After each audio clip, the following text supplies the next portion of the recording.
highs in the mid-60s. Saturday night, mostly clear.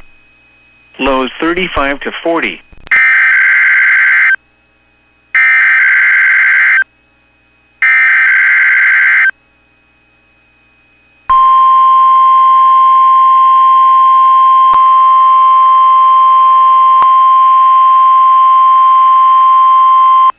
This is the National Weather Service in Grand Forks with a test tornado warning for Minnesota as part of Severe Weather Awareness Week. This is a test. Repeating. This is a test. The National Weather Service, in cooperation with the Minnesota Division of Emergency Management and Homeland Security, is issuing a test tornado warning for all of Minnesota.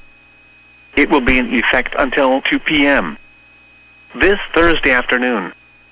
This is a test. Take the time now to determine where you would go to a safe place both at home and if you are away from home.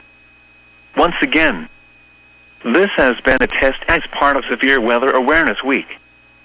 Also, this is a reminder that there will be another test tornado drill this evening at 6:45 p.m.